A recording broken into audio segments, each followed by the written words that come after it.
Hey, CDlinux back tonight, and tonight we've got CDlinux. Now, CDlinux even is based on slackware, and is from China. Very, very good. Now, we're running from the live CD here, and yes, it does actually go past this fast. Oh yes. Not run on a very big machine, so it should be okay for it. Small download. It's supposed to come with loads and loads of stuff. I've not looked at it for such a long while now, but I thought I would. Now here's the first bad bit. I only get 2 resolutions from my screen, and I thought, well, I'll tell you what, once I install it, we can alter that and get round it, you know, because sometimes they do come up in 6x8s, and we have a bit of a problem. So we'll have a little look around first. Volume, internet, blah blah blah, exit menu, clock and date, down there on the right hand side. And we'll go down the usual setup on the desktop. Nothing special, is there really? We'll go down to the main menu down here. We've got hide all windows, text file editor, file manager, web browser, and I'll click this little arrow, and I can't read that, but never mind. It is from China after all.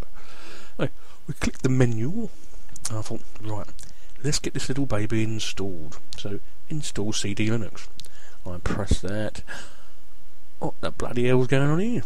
Install to USB with a FAT partition or NTFS, or install to a Windows partition. Now, if you're new users of this, it's going to confuse you, isn't it, a bit, because you're going to be used to using the XT2, XT3, XT4 or whatever.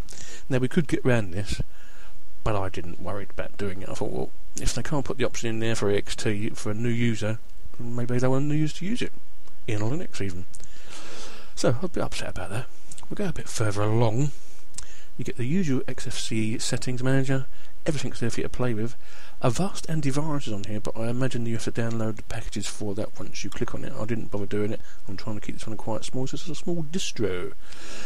In games, they're all Windows games. Looks very Windows-like. GIMP is on here though, unusually for one like this. So I thought I'll click on GIMP even. Very, very quick for such a small system. Running from the disk, by the way. She goes along and along and along and along and along and along and along. And we get there in the end.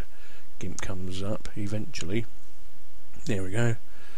Nice and quick, nice and fast. I did put a picture for it earlier. It does do everything I wanted it to do, but it's a pity about that install, really. Really, really is. Anyway, back to the menu. Multimedia, we've got Live Station, M-Player, SM Player and Sound.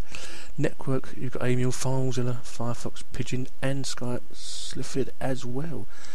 Abbey Word and Gnumeric are your office buddies here. Very good. I really wanted to install this. Never mind. One of those things, I suppose. Anyway, we'll still keep using the live CD and see how we get around. Okay, we're going to open the web browser. Now, there was a bit of a lag here, as you can see, before it actually opened, and I thought, hello, we got stuck, but no. Go straight to a document page and it tells you all about CDlinux version 0.9.5. And yeah, it tells you all about it and the basics, really. Only needs 64 meg RAM, it says here, supports Vesta 2, supports booting from ROM USB, and just tells you about little bits and bobs there. So what we're going to do, we're going to go on the net and see what we do. So I'm going to good old Auntie Babuguk, as they say.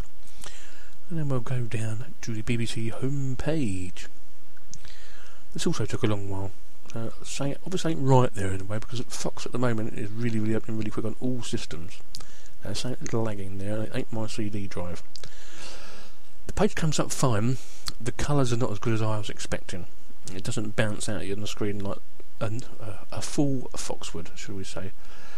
The other thing I was going to do is go to the iPlayer, basically to see if Flash is pre-installed, because I don't remember in saying yes that I want to install Flash. Because normally you have to click to say I agree with everything, don't you? So Flash blockers there. They move them along. Remember in a 6x8 here. We'll click on Flash blocker and it should unblock the page for us. And yes, it does. Super duper. Click to play. It looks like Flash is already pre-installed. Bit of a lag. But yes, here we go. We're there. BBC 2 highlights from the other night. Super. Now the video playback isn't particularly brilliant, and it's not the screen capture rate of my recording stuff either. And the quality is not particularly perfect, but it's adequate in full screen. Sort of. But I was expecting a little more, because CDlinux, when I last tried it, although that was a long time ago, I thought was quite promising. But it seems to have gone back a step, maybe trying to pander to people who use Windows maybe. But hey, can't have it all. I just wanted to install it to have a little proper play with it. I'm just clicking randomly now about it. Tells you a bit there. What else do I do? Properties. Not a lot I can show you really, is there? A little bit disappointed. Could do better, I should say. I really wanted to like this a lot, and it looked really promising. And it works okay, but not okay enough. Sneaky Linux out. I'll see you later.